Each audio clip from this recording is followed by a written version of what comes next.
بسم اللہ الرحمن الرحیم الحمدللہ الذی ہدانا لہذا وما كنا لنهتدي لولا ان هدانا الله لقد جاءت رسل ربنا بالحق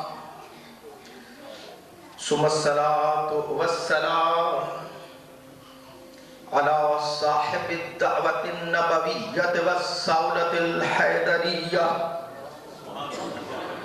والعصمة الفاطمية والحلم الحسنية والشجاعة الحسينية والصبر السجادية والمعاصر الباقرية والآثار الجعفرية والعلوم الكاظمية والحجج الردوية والجود التقوية والنقاوة النقوية والهيبة العسكرية والغيبة الإلهيات القائم بالحق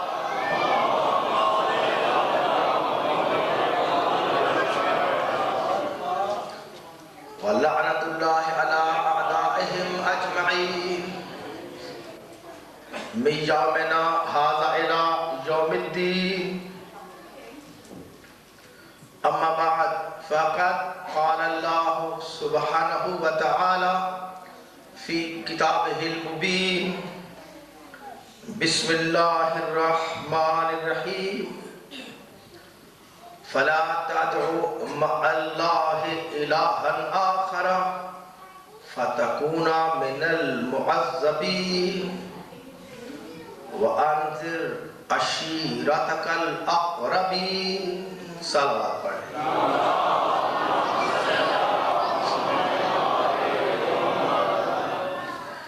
برادران اسلام، حاضر مجلس، رب العالمین بوسیلہ محمد و آل محمد ہم سب کا یہاں پر آنا قبول و منظور فرمائے. ہمیں زندگی میں پھر یہ توفیق عطا ہوئی ہے کہ ہم حمایت حسین میں بیٹھ کر سانسیں لے سکیں.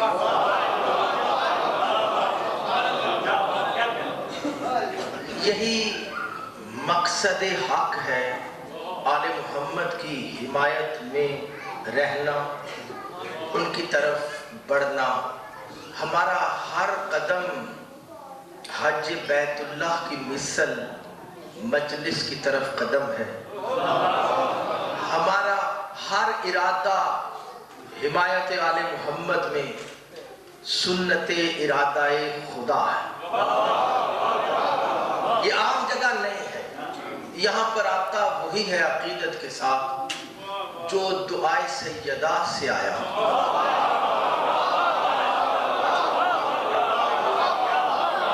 یہاں عام لوگ نہیں آتے، اس لیے دعا کے ساتھ جو بھی آتا ہے وہ حلال زیادہ ہوتا ہے. اس لیے مجلس میں عقیدت کے ساتھ آنا ہمیں شکر کا موقع دیتا ہے کہ شکر ہے پروردگار، ماں بھی پاک تھی، باپ بھی پاک تھا.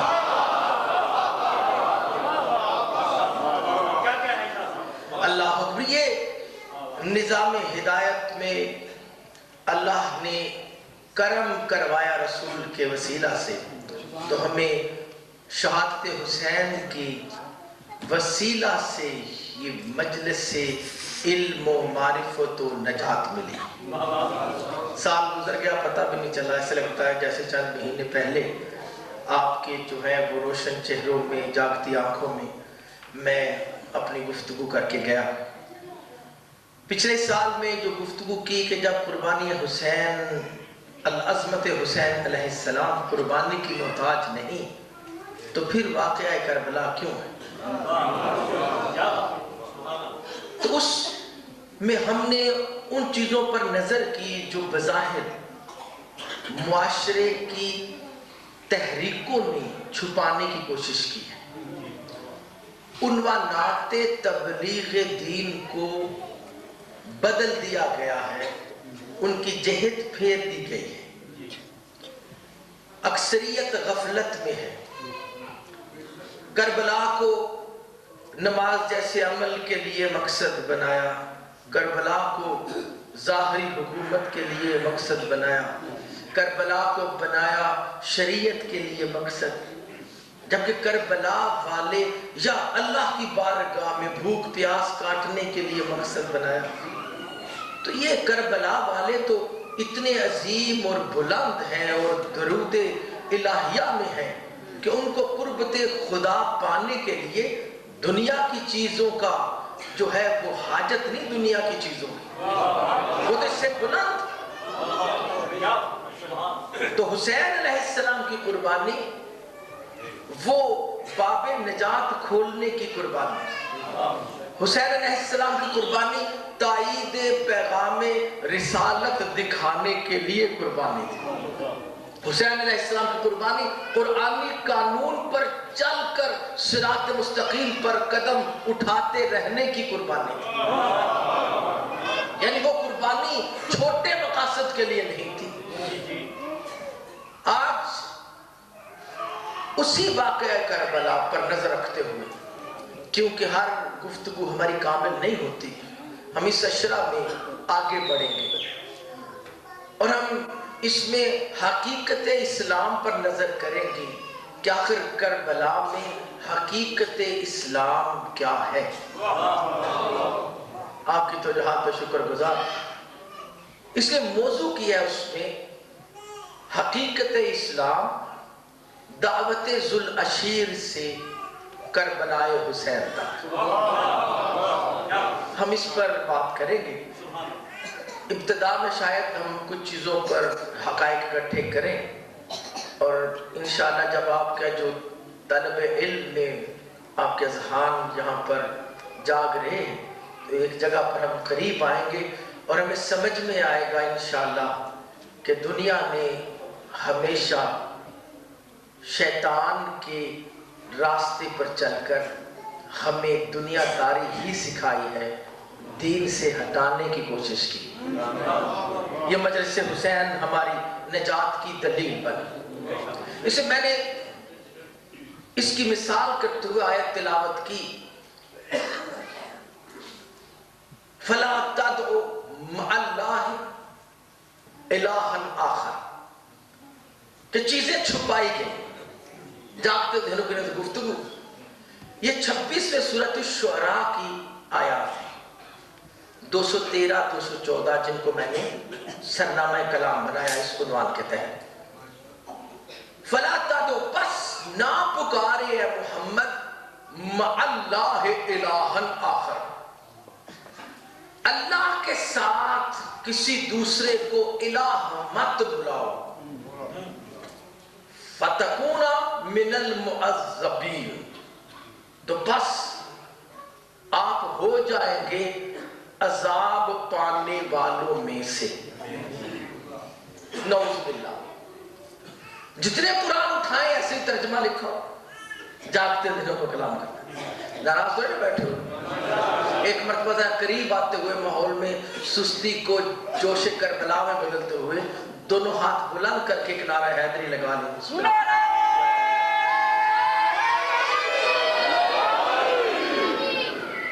آپ کی توجہ پہ شکر گزار۔ دیکھیں میں طالب علم ہوں دین میں، جب میں نے ذمہ داری لی کہ میں دین کی چیزیں پڑھوں گا اور لوگوں کو بتاؤں گا تو مجھے ذمہ دار ہونا چاہیے۔ میری سوچ سے آپ اختلاف رکھ سکتے ہیں، آپ کا حق ہے، لیکن ماننا دلیل کے ساتھ چاہیے، روایت کے ساتھ نہیں، شخصیت کے ساتھ نہیں، کسی گروہ کے پریشر میں نہیں، معاشرتی دباؤ کے ساتھ نہیں، ایسے نہیں، ماننا چاہیے حق کو دلیل کے ساتھ۔ تب رسول پاک کے لیے قرآن نے کہا، قرآن پکار بھی کہ رسول فَلَا تَدْعُ مَعَ اللَّهِ إِلَٰهًا آخَرَ، بس آخر آپ اللہ کے ساتھ کسی کو الہ مت پکار۔ کیا محمد پکار سکتے ہیں؟ کیا آپ پکار سکتے ہیں جن کو اللہ کا وطن ہے؟ کہ اللہ کے ساتھ کسی اور کو الہ پکارے، معبود بنائے؟ جب محمد کا امتی نہیں پکار سکتا تو محمد کیسے پکار سکتے ہیں؟ اور پھر اس کے بعد ایک دم کا فَتَّقُونَ من المعذبین، بس آپ ہو جائیں گے عذاب پانے والوں میں سے، معذبین جن پر اللہ کا عذاب آ رہا ہے، جو عذاب کے مستوجب ہیں۔ تو اللہ اکبر۔ تو یہ شان رسالت ہے۔ اس طرح قرآن پڑھ کر ہمیں معرفت رسول حاصل ہو رہے کہ رسول کو خدا عذاب کی دھمکیاں دے رہا، رسول سے اللہ کو خدشہ ہے کہ کہیں رسول دوسرے کو الہ نہ مان لے۔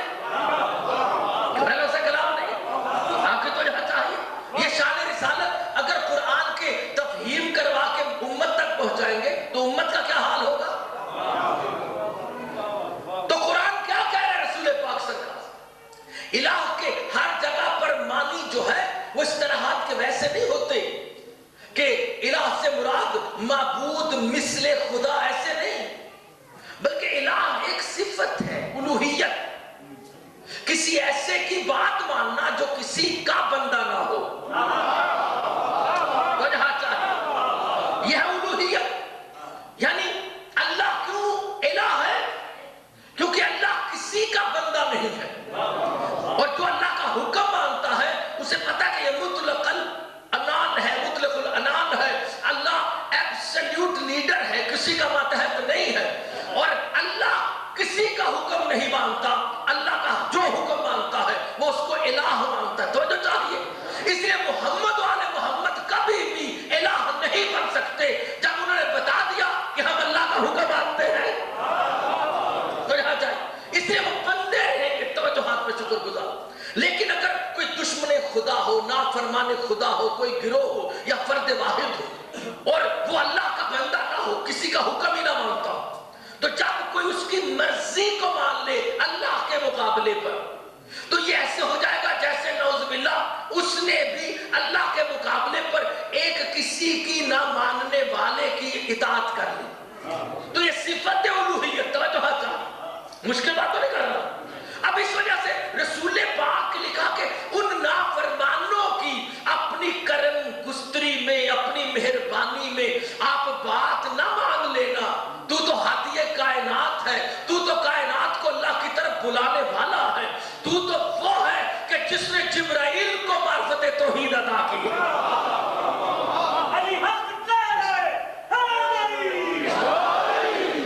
اچھا تو آپ دوسرے کو الہ نہیں پکار سکتے، لیکن تیرا کرم اتنا بڑا ہے، بس اللہ نے منع کر دیا کہ محمد کی رحمت اور کرم کو معاشرہ چیلنج نہ کرے کہ ہماری مان لیتا، ہماری کیوں نہیں مانی، اتنا مہربان ہے تو چھوٹی سی بات مان لیتا۔ تو کیونکہ وہ اللہ کی نہیں ماننے والے، اس لیے اللہ نے اپنے محبوب کی رحمت کا تحفظ فرمایا، کریمی کا تحفظ فرمایا کہ محمد بخیل نہیں ہوا، محمد نے رحمانیت نہیں چھوڑی، رحمت ترک نہیں کی، کریمی ترک نہیں کی، لیکن اس کے ساتھ فَتَّقُونَ مِنَ الْمُعَذَّبِينَ، اس سے بھی زیادہ بات، بس آپ ہو جائیں گے عذاب پانے والوں میں سے۔ محمد پر عذاب کیسے آئے گا؟ تو جہاں چاہیے محمد کو عذاب کی دھمکی خدا دے سکتا ہے؟ گھبرے لوگوں سے کلام نہیں۔ محمد تو وہ ہے کہ جس کا امتی اگر محبت محمد رکھتا ہے اور اللہ اسے جہنم میں پھینک دے تو جہنم بجھ جاتا ہے۔ تو جہاں چاہیے حدیثوں نے تو جہنم سے بڑا تو عذاب ہی کوئی نہیں۔ تو جس کے نام لیوا پر جہنم بجھ جاتا ہے اس محمد کو اللہ کیسے عذاب کرے گا؟ تو اس آیت میں جب تدبر کر رہے ہیں، یعنی کہ ایک آیت کو پڑھا جائے تو ایسے پیش کر لیا جائے، حقائق چھپا دیے گئے، فکرے کی جہت فکری بدل دی گئی، اور یہ کہا کہ محمد سرکار کے لیے کہ آپ کی کریمی میں آپ کسی نافرمان کی بات نہ مان لینا، یہ تحفظ کر پتہ نہیں مانے گا، اور اگر آپ نے مان لیا تو آپ تو میرے ہو، آپ تو اللہ کے اپنے ہو، آپ تو محبوب خدا ہو، آپ پر تو میں درود کرتا ہوں، تو آپ بھی میرے مخالفوں کے ساتھ ہو جائیں گے۔ گھبرے لوگوں سے کلام نہیں، میرے ہو کر آپ ان کے گروہ میں نظر آئیں گے جو عذاب کے لائق ہیں، عذاب کے قابل ہیں۔ جب آپ ان میں چلے جائیں گے تو میں ان کو عذاب کیسے دوں گا؟ مَا كَانَ اللَّهُ لِيُعَذِّبَهُمْ وَأَنْتَ فِيهِمْ، آپ نے سورۃ الحج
لیے ڈرایا تو وہ دانستہ یا نادانستہ شان محمدی کا کافر،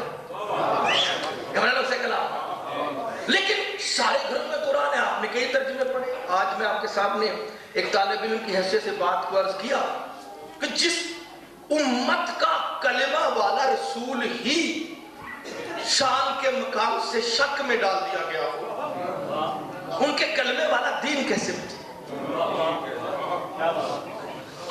جہاں پہ رسول ہی جس کی وجہ سے کلمہ ہے، جب اسے ہی نہیں بچایا گیا تو جس کلمہ سے دین ہے وہ دین کیسے بچے؟ یا اپنے گھر میں بیٹھ کے خوش رہنا کہ میں جنت میں ہوں، میں کامیاب ہوں، نہیں تو اپنے ضمیر میں وہ سرکشی کا فیصلہ کرنا کہ مجھ تک تو یہی پہنچے، اللہ ایسے ہی بخش دے۔ یہ سب وسوسہ شیطانی تو جو ہٹا، حقیقت اسلام چھپائی گئی ہے، بدل دی گئی ہے طالب علموں سے کلام کرتے ہو۔ کیا بات؟ اسلام اور عوام کے درمیان سیاسی، حکومتی اور اسلامی مفاد پرست، مذہبی مفاد پرست گروہ دیواریں بن گئے، دیواریں بن چکے ہیں۔ اور یہ صرف اسلام کا المیہ نہیں، ہر مذہب میں یہ دنیا داری ہی خرابی دین کا باعث ہے۔ اس لیے چرچ کے خلاف کتاب لکھنے والے ہائن 1876 میں فلاڈلفیا میں اس نے اس کتاب کو شائع کروایا، پروس مسیلینس۔ اس میں اس نے عیسائیت پر بات کرتے ہوئے کہا یہ یہوہا's وٹنس کا گروپ تھا اس کی حمایت میں اور چرچ کے خلاف، توجہ چاہیے۔ تو وہاں پر اس نے اس بیماری کو پیش کیا اور کہا Jesus had brought the world near to the rule of God, but people did not accept him and accepted the kingdom of bishops, which was never opposed by God Almighty. کہ عیسیٰ علیہ السلام دنیا کو اللہ کی حکومت کے قریب لے آئے تھے، لیکن لوگوں نے اپنی غفلت اور بے عقلی میں اسے قبول ہی نہیں کیا اور پادریوں کی حکومت کو مان لیا، ان کی شاہی کو مان لیا، جن کو اللہ نے کبھی دین کا ذمہ دار بنایا ہی نہیں۔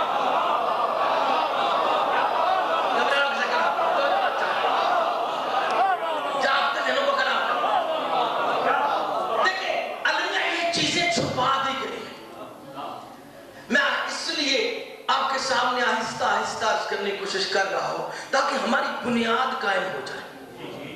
چیزیں چھپا دی گئی، فکر کی جو رخ فکر ہے اسے بدل دیا گیا، لوگوں کو پتہ ہے حقیقت اسلام کیا ہے۔ اگر اسلامی دین نہ بدلا گیا ہوتا کبھی قرآن مستقبل پر نظر رکھ کر ہمیں یہ نہ کہہ کر جاتا 14 سورہ ابراہیم کی 28-29 آیت میں الم تری الی الذین بدلوا نعمت اللہ کفرا واحلوا قومهم دار البوار جہنم یصلونھا بئس القرار۔ قرآن پڑھنے والے الم تری، کیا تو نے نہیں دیکھا ان لوگوں کو جنہوں نے اللہ کی سب سے بڑی نعمت کو بدل لیا؟ کون سی نعمت ہے سب سے بڑی؟ باقی سورۃ المائدہ کی 3 آیت میں کہا الیوم اکملت لکم دینکم واتممت علیکم نعمتی۔ سب سے بڑی نعمت دین ہے، اور قرآن کہتا ہے نعمت ہے دین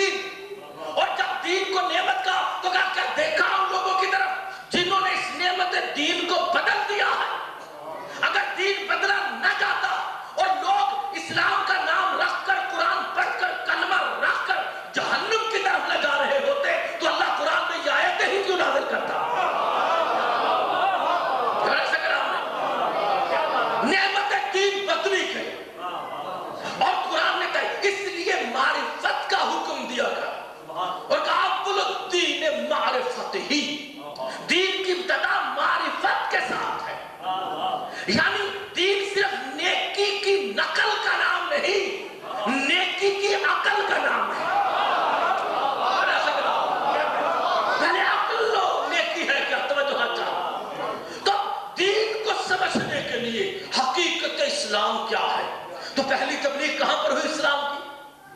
اشیر میں، دعوت اشیر میں ہوئی پہلی تبلیغ۔ اچھا تو کیا تبلیغ ہوئی وہاں پر؟ کیا ہمیں کسی کو پتا چلا کہ دعوت اشیر میں تبلیغ کیا تھی؟ رسول نے کیا کہا تھا؟ جب میں اس بات کو بھی ایکسپلور کروں گا تو آپ خود مانیں گے کہ وہ کتنے بے ایمان ہیں جنہوں نے ہمیں پہلی تبلیغ بھی نہیں پہنچنے دی۔ پہلی تبلیغ تو بتانا چاہتا، رسول نے خود سے تو پہلی تبلیغ نہیں کی، نبی تو اللہ کے حکم سے حرکت کرتا، بعثت حکم خدا سے ہوئی اور تبلیغ بھی حکم خدا سے ہوئی۔ وَأَنذِرْ عَشِيرَتَكَ الْأَقْرَبِينَ، 26 سورۃ الشورى کی آیت نمبر 214۔ اپنے قریبی رشتے داروں کو ڈراؤ۔ کیا تبلیغ ہوئی؟ کیا رسول نے ان کے اوپر طالبانی بندوقیں کھڑی کر دی تھی؟ کیسے ڈرایا تھا؟ یہ ڈرانا کیا مانا؟ رسول نے کیا کیا؟ اللہ نے کہا ڈراؤ، کوئی چیز بتاؤ ایسی، کوئی غلطی ان کی بتا دو، یہ اپنی طرف سے نیک بنے ہوئے ہیں، تمہارے رشتے دار ہیں، یہ نیک لوگ ہیں، سارے جنت کی تسبیح کرنے والے ہیں، عام بندے نہیں، کافروں کو نہیں کہا تھا۔ وجہ چاہیے، یہ کوئی غلطی کر رہے ہیں، انہیں بتاؤ کس غلطی کا انجام بڑا سخت ہے، اس سے آگاہی کراؤ۔ آپ کی تو جہاں پہ شکر گزار، تو کیا ہے دعوت اشیر میں رسول کی تبلیغ؟ کیا رسول نے پہلی دعوت اسلام میں اللہ کے حکم سے کیا کہا؟ اپنے گھر والوں کو بلا کر کہ تم اللہ کو مانو جو ملا نے شوشہ چھوڑا ہے، گھر سے کرام، یہ تو آل ابراہیم ہے، اللہ کو تو بنص قرآن سارے مانتے تھے، یعنی کوئی میں نہیں، آیتیں آپ کے ہو سکتا ہے علم اور نظر میں ہو، لیکن مضمون کو سپورٹ کرتے ہوئے میں آپ کے سامنے عرض کرتا جاتا ہوں کہ یہ جو اشیر ہے وہ اللہ کی توحید منانے کی دعوت نہیں تھی۔ گھر سے کلام نہیں، تو جس کو یہ پتا چلا کہ اشیر اس لیے تھا تاکہ اللہ کو منوایا جائے، تو اسے تو اشیر کا پتہ ہی نہیں چلا گیا، اس کے آگے تو اشیر چھپا دیا گیا۔ اسے قرآن نے کہا 43 سورہ زخرف کی 87 آیت، وَلَئِن سَأَلْتَهُم مَّن خَلَقَهُمْ لَيَقُولُنَّ اللَّهُ، اگر آپ ان مشرکین سے بھی پوچھو جا کر جو اللہ کو بظاہر نہیں مانتے، قرآن کے نظام میں مشرک ہیں، ان سے پوچھو کہ ان کا پیدا کرنے والا کون ہے، تو یہ کہیں گے کہ ہمارا خالق اللہ ہے۔ قرآن کے مشرک اللہ کو مانتے ہیں۔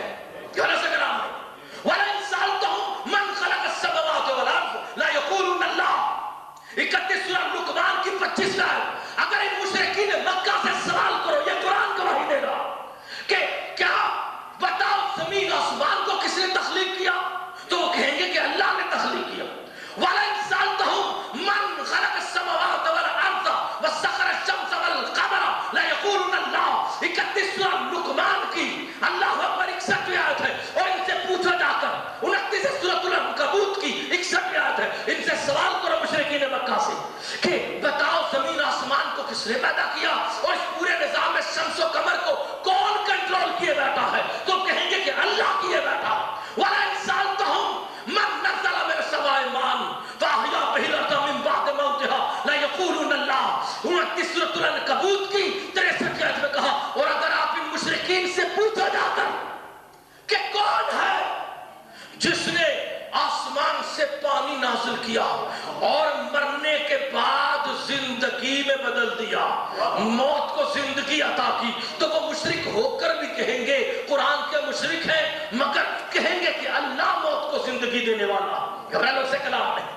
اب آپ بتائیں، جو اللہ کو اپنا خالق مانے، جو اللہ کو کائنات کا خالق مانے، جو اللہ کو کائنات کی کنٹرولنگ اتھارٹی مانے، جو اللہ کو مانے کہ وہ موت اور حیات کے نظام پر قدرت رکھتا ہے، قرآن میں تو اسے بھی مشرک کہا گیا۔ گھر سے کلام نہیں، یہ تو مشرکین مکہ ہیں، آپ کی تو جہاں چاہیے۔ تو آپ بتائیں توحید کی تبلیغ کہاں تھی دعوت ذوالشیرہ میں؟ جس کو مانتے تھے انہیں منانے کی ضرورت کیا؟ یہ تو مشرک بھی مانتے تھے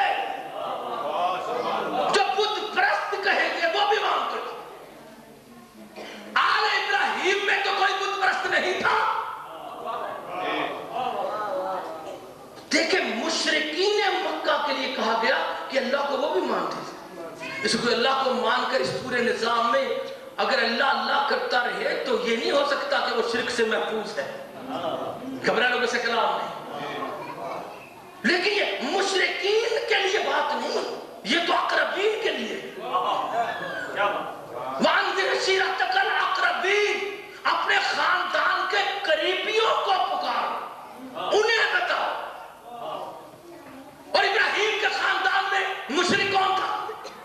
گھروں سے کلام نہیں.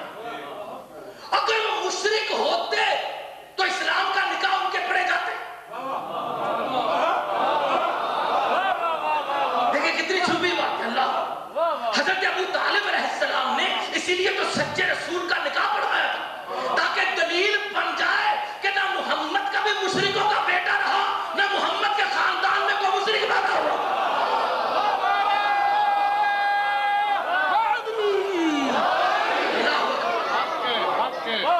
محمد سے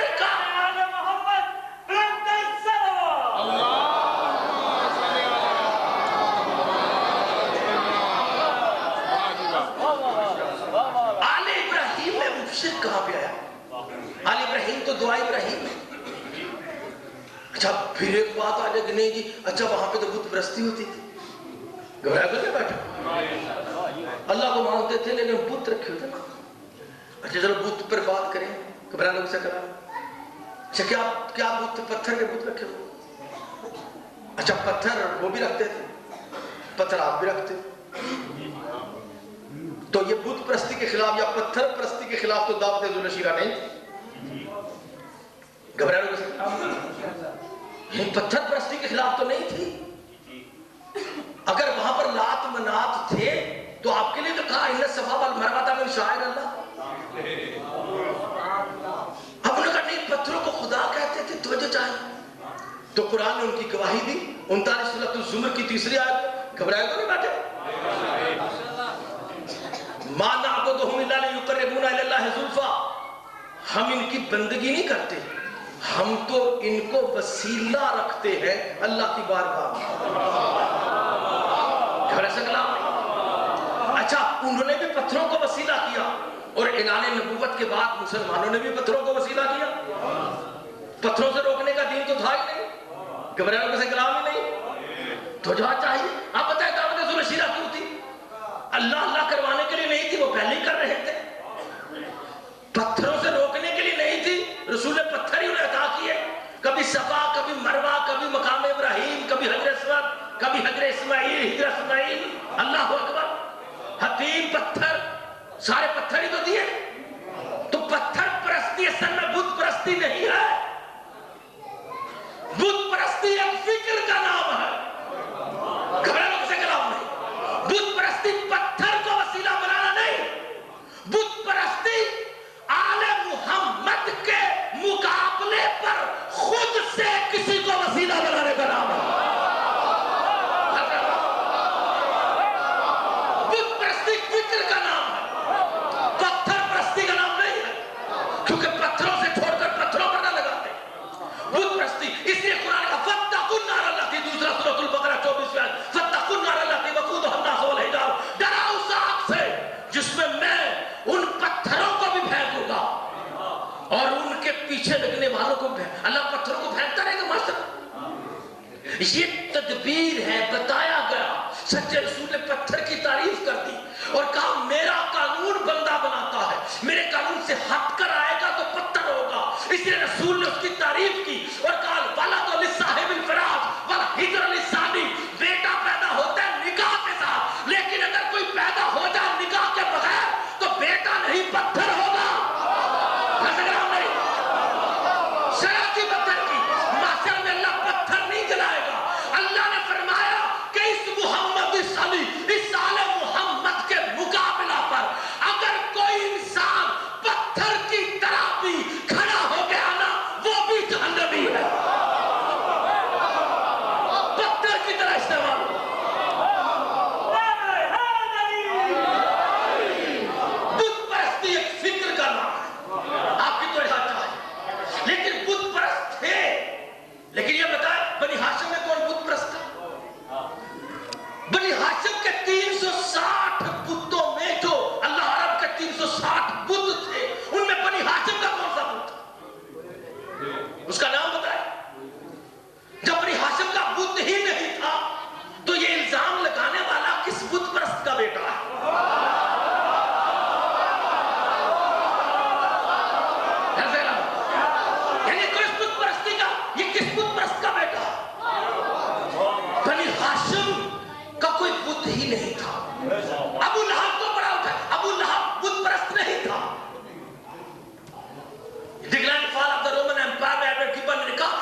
آئیڈل ورشپر نہیں تھا، اس کا اختلاف ذاتی تھا، مفادات کے چکر میں، وہ بت پرستی کی وجہ سے نہیں توجہ چاہا۔ بنی ہاشم میں بت پرست پیدا ہو جائے، نظام قرآن کا انکار ہو جائے۔ جو آپ نے کفر کیا ہوا ہے، کتابیں بھر بھر کے گھبرانے کا کلام نہیں، اس لیے نظام قرآن نے کہا لا تجعلوا دعاء رسول بینکم کدعاء بعضکم لبعض۔ 24 سورہ نور کی اللہ اکبر آیت نمبر 63 ہے، خبردار کسی نبی کی دعا کو اپنی دعا جیسا نہ سمجھ لینا۔ اللہ یا نبی کی دعا کو اپنے جیسا کیوں نہ سمجھے؟ 21 سورۃ الانبیاء کی 26-27 آیت میں ارشاد فرمایا عباد مکرمون لا یسبقونہ بالقول وبامرہ یعملون، کیونکہ نبی میرے عام بندے نہیں ہوتے، میرے کرامتوں والے معزز بندے ہوتے ہیں، وہ جب دعا بھی کرتے ہیں تو میری وحی کے بعد کرتے ہیں، ان کی دعا وحی سے ہوتی ہے۔ اب بتائیں نبی کی دعا کتنی بلند، جب دعا کا تحفظ کر دیا تو پھر قرآن میں 14 سورہ ابراہیم کی 35 آیت میں ابراہیم علیہ السلام کی دعا لکھی، اور ابراہیم کہہ رہے ہیں قال ابراہیم رب جعلنی ھذا البلد آمنا واجنبنی وبنی ان نعبد الاصنام، پروردگار اس شہر مکہ کو امن کا گہوارہ بنا دے، اس کو امن و ایمان کا مرکز بنا دے، اور مجھے بھی بچا اور میرے بچوں کو بھی بچا کہ کوئی بت پرستی نہ کر سکے۔ جب ابراہیم کی دعا اللہ نے قرآن میں لکھوا دی اتنی حفاظت کر کے، تو بتاؤ ابو طالب ابراہیم کا بیٹا تھا کہ نہیں؟ عبداللہ ابراہیم کا بیٹا تھا کہ نہیں؟ عبد المطلب ابراہیم کا بیٹا تھا تو نہیں؟ ارے ہم تم کافروں کی تاریخ مانے یا اللہ کا قرآن مانے؟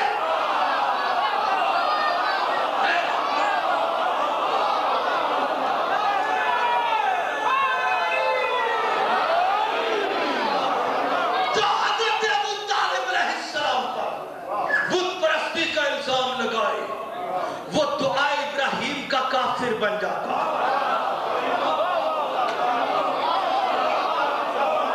دعا ابراہیم کا کافر، قرآن کے حکم کا کافر، گھبرانے کا خلاف نہیں، تحفظ کر دیا۔ تو ابراہیم کے خاندان میں، آل ابراہیم میں بت پرست کہاں سے آئے؟ بت پرست تھے ہی نہیں۔ تو اب دعوت ذل شیرہ تو ہو رہی ہے ان میں جو اللہ کو بھی مانتے، مشرکین سے بڑھ کر، یہ مشرک نہیں ہے، یہ تو خانواد آل ابراہیم ہے، یہ تو دعاؤں والے ہیں، یہ تو محمد کی نبوت سے پہلے بھی مومن کہے گئے۔ لقد من اللہ علی المؤمنین اذ بعث رسولا منہم فی انفسہم، یہ تو محمد سے پہلے بھی مومن ہے، یہ تو محمد سے پہلے محمد کا ایمان رکھنے والے، گھبرانے کا کلام نہیں۔ تو اب بتائیں دعوت ذل شیرہ کیا تھی؟ گھبرانے کا کلام اللہ ہے، مانا جا رہا ہے، بت پرستی نہیں ہے۔ اچھا کیا وہ کعبہ کو نہیں مانتے؟ دعوت ذل شیرہ اس لیے کعبہ کو مانا جائے، گھبرانے کا کلام نہیں۔ تو اگر کعبہ کو نہ مانتے ہوتے تو حج کرنے کیوں جاتے؟ جاگتے ذہن کو کلام کر، یعنی حج کرتے تھے نا۔ حضرت ابو طالب علیہ السلام نے کئی سال حاجیوں کو، پورے دنیا کے آئے حاجیوں کو کھانا کھلایا۔ سعودی عرب کے امیر تو پیسے لیتے، گھبرانے سے، اور علی کا غریب باپ پورے آنے والوں کو کھانے کھلاتا۔ تمہاری سچائی پہ قربان، تمہاری امانت پہ قربان، گھبرانے سے کلام نہیں۔ یہ تو اتنے دیر پیسے لیتے، لیکن انہوں نے کہا کھلا کھانا، کھلا پانی، حتیٰ کہ ان کی بدبختی سے اگر کسی علاقے کا پانی کڑوا ہو گیا تو میرے مولا کے باپ علیہ السلام نے، حضرت ابو طالب نے اس میں شکر ملوا دی، پوری زمین کا پانی میٹھا کر دیا۔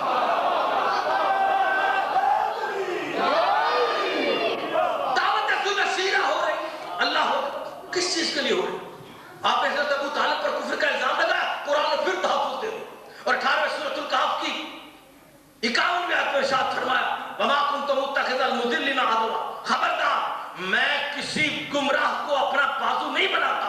جاؤ جا کر پڑھو تاریخ یعقوبی، تاریخ طبری پڑھو، تاریخ کی کتاب، حدیث، روایات، تفسیریں پڑھو۔ دعوت ذل شیرہ میں دعوت کرنی تھی محمد نے، اہتمام کس نے کیا؟ ابو طالب نے۔ ارے جو اسلام پھیلانے کے لیے دعوتیں کر رہا، اللہ اسے بازو بنا رہا، تو کون کافر اس پر کفر کا الزام لگا؟ یہاں پر کفر نہیں، یہاں پر شرک نہیں ہے، یہاں بت پرستی نہیں ہے، جن کو بلایا گیا نبیوں کی اولاد ہے، درود والا شجرہ ہے، اور انہیں کہا جا رہا ڈراؤ، گھبرانے سے کلام ہی نہیں، تو جہاں چاہیے۔ اب بتاؤ دعوت ذو الشیرہ کیوں؟ حج کے لیے، ان کے لیے حج قبول نہیں ہوتا تو توجہ چاہیے، ان کا تو حج ہی نہیں ہوتا تھا، وہ تو بجاتے تھے تالیاں سیٹیاں بجاتے تھے، تو ہمارا حج ہو رہا ہے؟ دیکھیں یہ چیزیں غور کے لیے ہیں۔ آج کل حج ہو رہا ہے جب دن ہی صحیح نہیں ہوتا۔ آپ کو کیسے پتا کہ حج کا دن وہی 10 ذی الحج کو ہو رہا ہے، حج 9 ذی الحج کو؟ آپ کو پتا ہے کہ صحیح تاریخ ہے، جب اگلے تاریخ اسلام کے تحت دیکھنے نہیں چاہتے، اور ان کی دھونس ہے، آپ میں اتنی جرت ہی نہیں ہے، جب آپ ان سے، حج تو ایک تحریک ہے نا، امت کا اجتماع ہے، اجماع ہے، جس میں وہ حمایت توحید کے لیے بادشاہ سے لڑ پڑے، کسی حکومت سے لڑ پڑے، تو یہ کیسے مسلمان ہیں؟ اللہ کو چھوڑ کر لوگوں کی عیدی تاریخ پہ حج کیے جا رہے ہیں، کیسے یقین ہے کہ یہ حج صحیح تاریخ پہ ہو رہا ہے؟ اچھا پھر یہاں تک نہیں، ان کے لیے جی وہ تالیاں بجاتے تھے، کیفیات ان کی کیفیات تھی، لیکن حج تو وہی جو رسول نے دیا، حج میں تو رسول نے میقات بتائے، آپ سے تو میقات چھڑوا دیے گئے، گھر سے کلام ہی، کون میقات پر جا کر باندھ نہیں سکتے باہر کے لوگ جا کر؟ تو جب آپ میقات سے جا کر، یعنی میقات اللہ سے ملاقات شروع کرنے کی جگہ، وہاں پر ایک بندہ یونیفارم پہنتا ہے، احرام باندھتا ہے، رسول نے 5 میقات بتائے، گھبرانے کو سے کلام نہیں، تو اب کون سے حاجی پاکستان سے جانے والے جو میقات سے جا کر باندھے؟ اسے میرے مولا علی علیہ السلام سے کسی نے پوچھا کہ مولا میقات تو راستے میں آتا ہے، میں اپنے گھر سے احرام باندھ کے چلا جایا کروں۔ مولا نے کہا تم صبح کی نماز 4 رکعت پڑھ لیا کرو۔ اسے کہا مولا یہ کیسے قبول ہوگی؟ کہا بس اسی طریقہ پر وہ میقات بھی قبول نہیں ہوگا، وجہ چاہیے۔ اچھا میقات ہمارا خراب ہو گیا، چھین لیا تاریخ کا، ہمیں یقین نہیں، گھبرانے سے کلام میں۔ قربانی جو ہے کفارہ قربانی، وہ تو کوئی دیتا ہی نہیں، مولوی صاحب کو 300 ریال پکڑاتے ہیں آپ، قربانی کا فلسفہ خراب کر دیا گھبرانے سے کلام نے۔ دوسری قربانی میں پیسے پکڑا کے آ جاتے۔ ایک رہ گئی حج کا بڑا رکن سعی، وہ سعی رسول تو کرتے تھے کھلے میدان میں، سعی تو کرواتے حضرت حاضرہ نے کی تو کھلے میدان میں، رسول نہیں ٹنل بنوا سکتے تھے وہاں پہ سرنگ، رسول نہیں چھت ڈلوا سکتے تھے، رسول کو نہیں پتا تھا حاجی زیادہ ہو جائیں گے تو طواف کعبہ چھت پہ کیا جائے گا، گھبرانے سے کلام نہیں، تو جہاں چاہیے۔ ارے جب تمہاری اتنی غلطیوں کے ساتھ تمہارا حج ہو رہا ہے اور ان کا نہیں ہو رہا تھا، ان سے بھی غلطی کروائی گئی، تم سے بھی غلطی کروائی گئی، گھبرائے لوگوں سے کلام نہیں ہے، تو جہاں چاہیے۔ وہ جسم کے ننگے تھے اور ہمیں پتا ہے کہ ہم عقلی طور پر غلطی کر رہے ہیں، وہ جسمانی ننگے بن کر آتے تھے، یہ عقلی ننگے بن کر جاتے ہیں، اللہ کی بارگاہ میں ٹھیک ہو کر کہ ہمیں نہیں تیرا حکم چاہیے، ہمارے اوپر یہ مسلط ہے، ہم انہی کے ذریعہ سے آئیں گے، گھبرانے لوگوں سے کلام نہیں۔ تو حج تو جیسا آپ کا تھا ویسا ان کا تھا، جیسے ان کو بتایا گیا ویسے آپ کو بتا دیا گیا، گھبرانے لوگوں سے کلام نہیں۔ تو یہ حج ہے، اگر حج ہو رہا ہوتا سارے حاجیوں کا تو میرا سچا امام چوتھا امام حاجیوں کو بندر اور خنزیر کی شکلوں میں دکھاتا،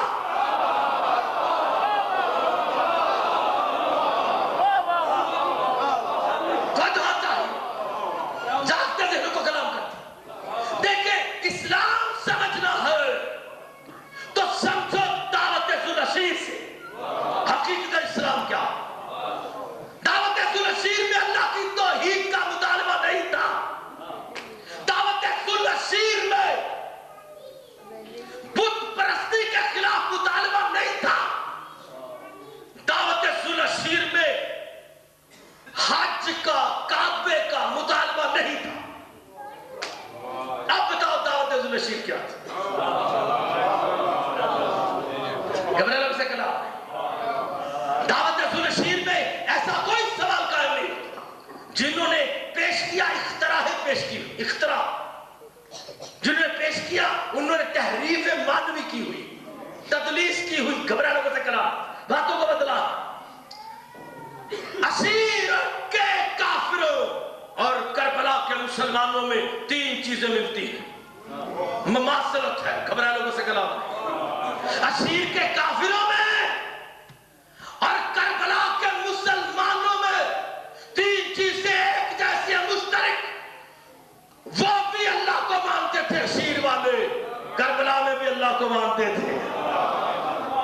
اشیر والے بھی توحید پرست تھے, بت پرستی نہیں کرتے تھے, اور کربلا والے بھی توحید پرست تھے, بت پرستی نہیں کرتے تھے.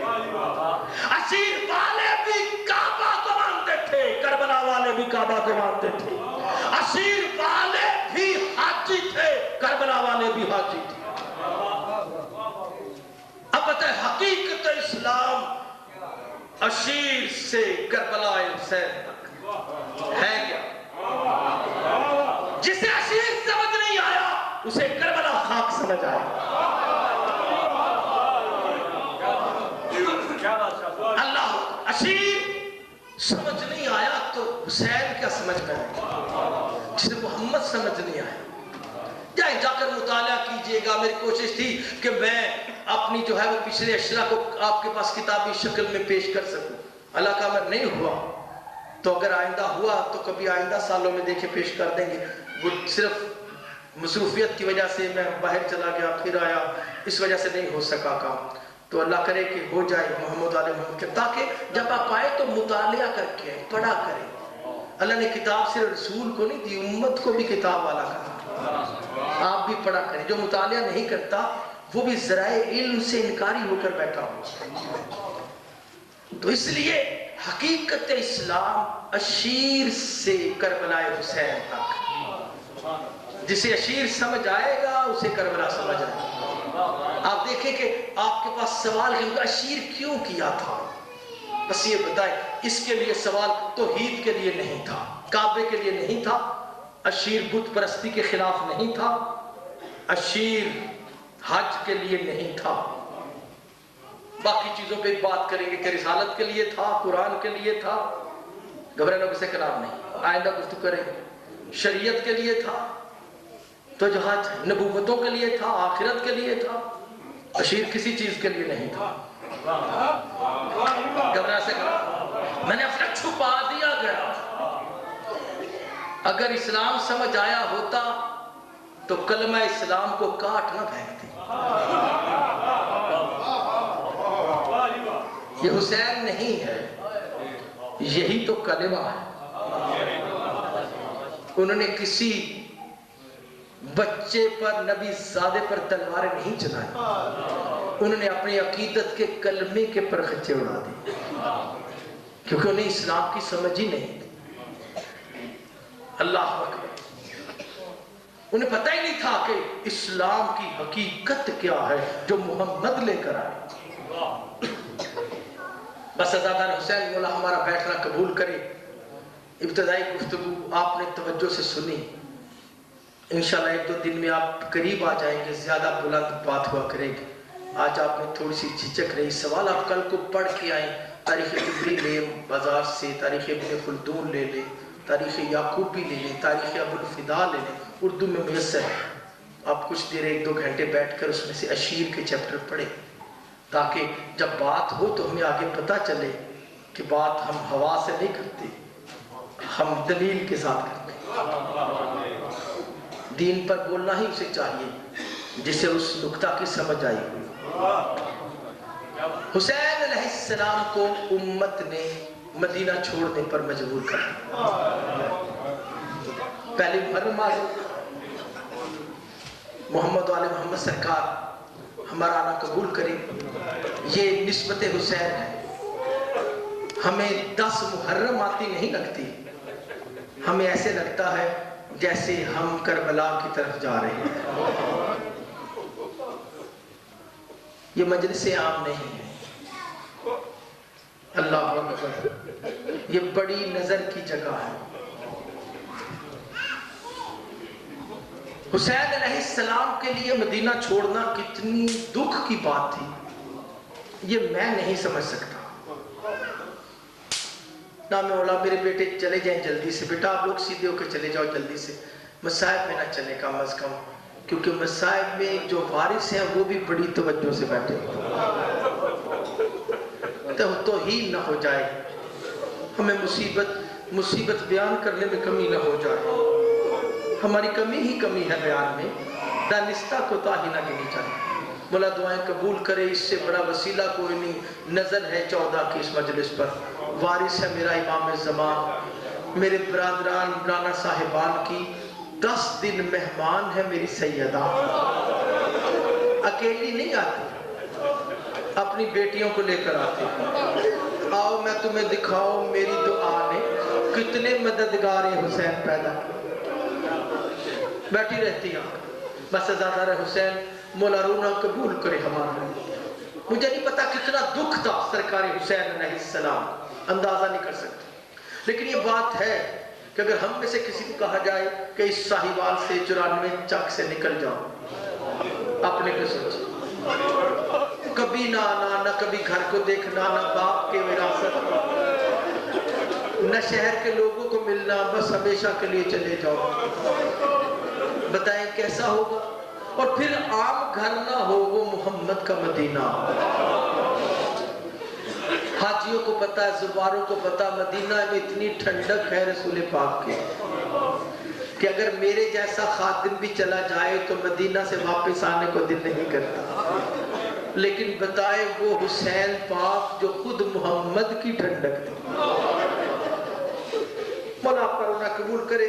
یہ روایت ایک کتاب میں لکھی ہے کہ سرکار حسین علیہ السلام رات کا وقت ہے، جب قافلہ گیا 28 رجب کو، رات کا وقت، گلی کشادہ ہے، تنگ گلی نہیں، روضہ رسول کے سامنے ہاشمیوں کا محلہ، کشادہ گلی، اس میں 40 اونٹ کھڑے تھے جن پر پردے لگا کر انباریاں قائم کی گئی تھی، ان میں بیبیاں بیٹھی تھی، قافلہ سارا کھڑا۔ روایت ایسے رات کا وقت ہے، لوگ گھنٹیاں ہل رہی ہیں، شور ہے، مدینہ سو نہیں رہا، مدینہ جاگ رہا۔ دروازے کھول کھول کے تھوڑی جھروکوں سے دیکھتے ہیں، سامنے نہیں آتے کیونکہ حکومت کا روب ہے۔ بس روایتوں میں لکھا ظاہر دیکھنے والے بس گھر والے تھے، وہی بیٹیاں، وہی بہنیں، وہی بھائی۔ اور حسین پاک ایک مرتبہ عباس سے کہا میں ذرا نانا کو آخری سلام کر لوں۔ مجھے نہیں پتا یہ کتنا بڑا حسین پاک کے لیے صدمہ تھا، کیونکہ میری سیدہ پاک جو مسافرہ شام ہے، آپ فرماتی ہیں ہائے میرے بھائی حسین، میں جانتی ہوں تیرا سینہ دکھوں سے بھرا ہوا، تو بہن کو بتاؤ۔ لکھا جب غازی سرکار سے کہا، حضرت قاضی علمدار کربلا رک گئے، حسین پاک نانا کے روزے پر گئے۔ لکھا مورخین نے، منظر کشی کرنے والوں نے، حسین نانا کے روزہ کی قبر کی زیارت کو ایسے گئے جیسے کوئی سپاہی اپنے جرنیل کو ملنے جاتا، مٹھیاں بھیجی ہوئی، سر جھکایا ہوا، جسم تنا ہوا، اور کہا نانا کی قبر پہ گئے، جا کے ہاتھ رکھا، آنکھوں پہ آنسو آ گئے، نانا کو شکوہ بھی کیا امت کا، نانا سے وعدہ بھی کیا کہ پورا کر رہا۔ جب نانا سے کلام کر لیا، حسین پاک روضہ رسول سے نکلے، اور لکھا کہ امام پاک سنت علی کو قائم رکھتے ہوئے آپ گئے ماں کو ملنے جنت البقیع میں۔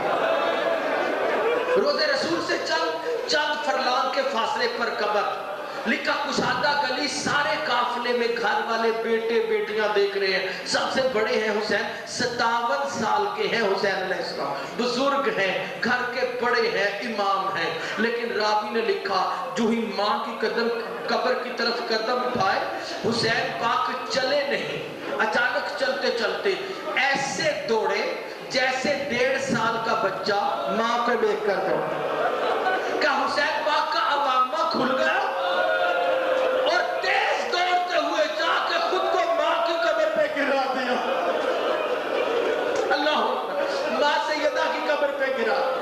اور کہا لو ماں تیرا حسین آ گیا، آخری سلام مدینہ میں قبول کر۔ لکھا چوہی ایک کتاب میں ریاض القدس اٹھائے، اللہ اکبر، کوئی مسائل کی کتاب اٹھائے، ایک ایک نے لکھا جو ہی حسین پاک ماں کی قدم مبارک پر گرے، آخری مدینہ کا سلام کیا، قبر سیدہ ہلنے لگ گئی، ہلنے لگ گئی قبر سیدہ۔ کیوں ہلی قبر سیدہ؟